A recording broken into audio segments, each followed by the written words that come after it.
Nobody move. This is Real Madrid. What do you mean you can't take me seriously? It's the Rainbow Dust Smash, right? I couldn't get a Dali mask. It's the best I could do. Let's go. Hello YouTube, Ash here. On today's episode of Special Talks, I will be talking about La Casa de Papel or Money Heist.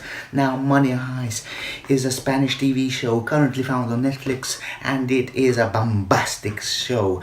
Please note there will be mild spoilers in this review talk because I'm going to be talking about season 1 and season 2, or part 1 and part 2. So let's get into it. The series is created by Alex Pina, and it's your usually or unusual heist movie TV show. A group of misfits gets drawn together by this mysterious professor to rob the Royal Mint of Spain. It's this amazing plan which he's been working on his entire life, and he just gives them a couple of rules which are no personal connections, no real names, and so they all have names based on cities. You have Tokyo, Berlin, Helsinki, Denver, Moscow, so code names, so you actually don't know the characters' real names. So the main gist of the plan is they go into the Royal Mint of Spain and they barricade themselves and hold everyone hostage. They're trying to gain as many hours as possible, because during that time what they're doing is they're printing money. So they're not stealing the money that's in the mint, they're just making their own money, so, and that's a fantastic idea, and I've never seen that done in a TV series or movie,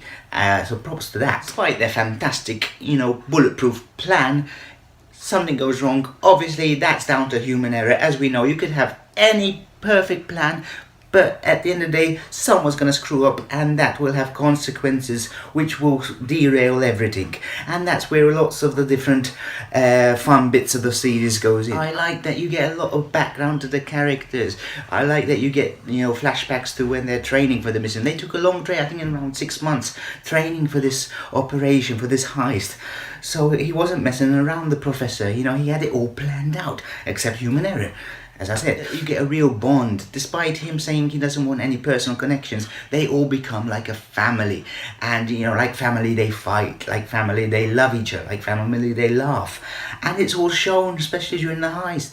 The acting is brilliant. I like all the characters. I thought Tokyo did a fantastic job, a bit over the top sometimes, but I think that's how a character was written, that she's kind of the psycho. The professor was very cool.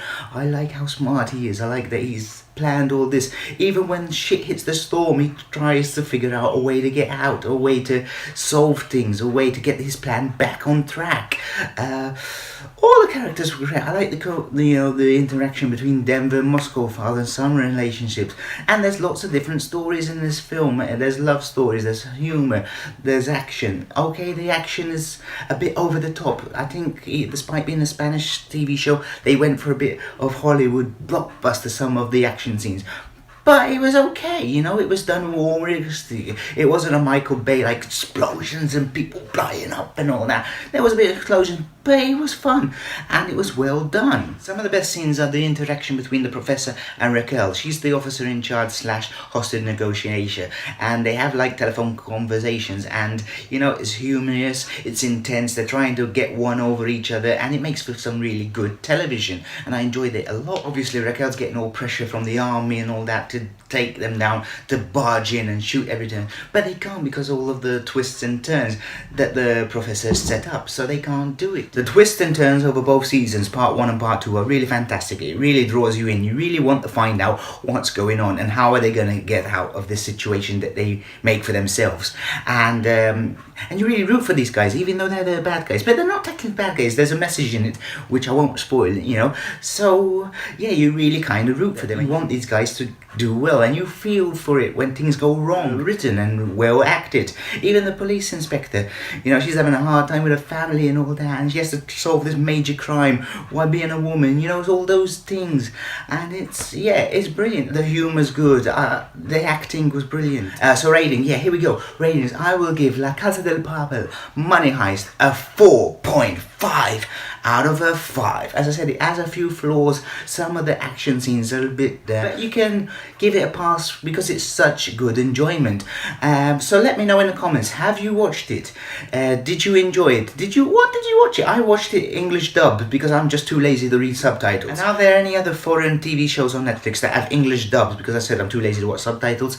That are good, you know, mostly thrillers and action films or mysteries and things like that. And as always, if you like this video, please hit that subscribe button. If you want to see more of my craziness, hit that notification bell, like the video, and I will see you next time. From this Special Talks, that's it, and I will love you and leave you.